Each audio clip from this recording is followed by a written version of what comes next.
Ito na tayo mga kapatid, kahit walang nanonood, sige lang. Baka sakaling pag gira na, sakalang may manonood. Pag humahagibis na o rumaraga sana yung apoy, siguro may manonood. Pero baka wala na kaming pang-load nun. Ito yung kinuha naming agurong kahapon. Ayan ang ulam namin ngayon. Oh, tingnan nyo. Oh, di ba? Ilagay ko na diyan, oh. Nakikita niyo ba? Ah. Oh. Tingnan niyo. Oh. Sige lang.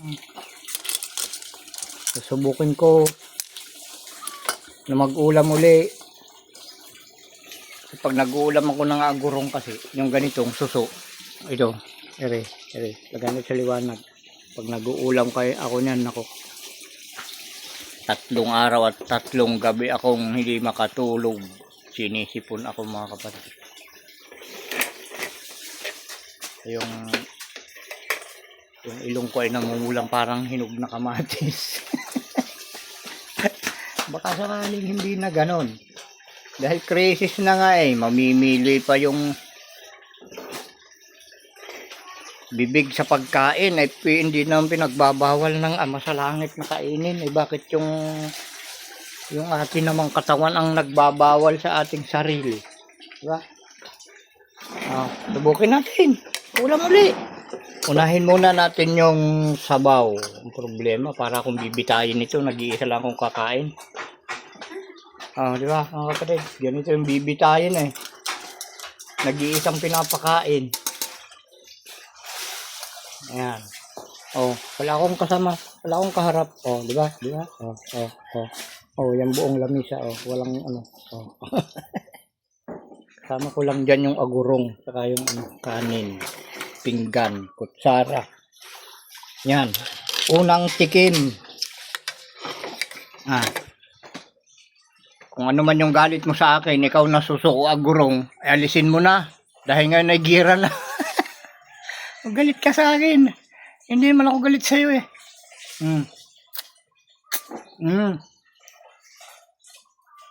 Yan. Sana kaibigan ako ng suso.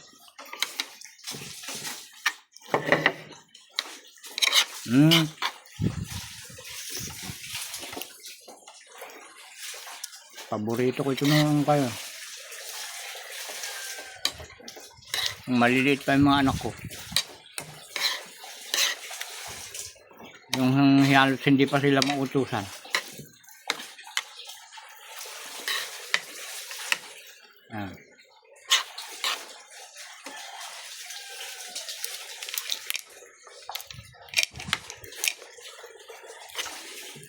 Kaya ko lang hiniwalayan na kainin ito dahil yun nga.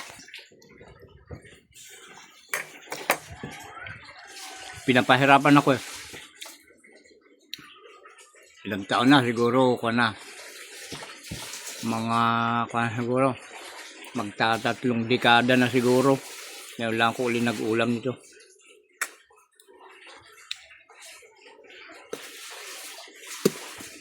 Ilang taon na ba sila na?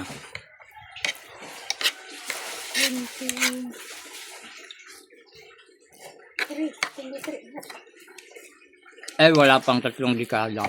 23 na siya. Nung pinanganak yung bunso ko wala na. Hinintuan ko ng mag-ulam nito. Ayun, naramdaman ko nga. Kaya nagpapahirap sa akin pagkakain ako. Mahilig akong manguha nito dahil masarap nga Kahit anong luto ng mo nito kapatid masarap. Diba?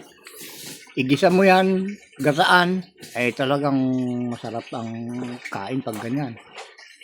Pag ganitong klaseng ulam.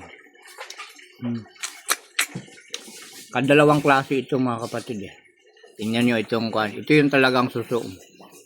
Tingnan nyo yung klase niya. Suso, yan.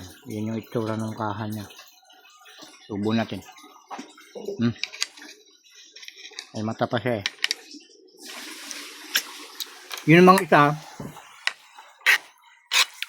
Ganito yung klase Ito yung mapait Ito ba? Ito mga kapatid. Ito, ibang klase na. Iba. Pagtabihin natin. Tingnan yung magkaiba. Nagana sa maliwanag. Magkaiba yung klase. Diba? Ito, tingnan nyo yung, pansinin yung bahay niya. Iba. Ito yung talagang susunod. Ito yung isa, oh. Tingnan yung bahay niya, oh. Makinis, di ba? Na medyo maitim siya. Ito yung medyo mapait-pait kasi ito. Masarap siya. Yan, may pait. Kung bakit ba naman pag mapait ay masarap. Ganun din siguro ang buhay. Pag walang nararanasang pait ay hindi ka gaganahang mabuhay. Ayun. Yun lang mga kapatid.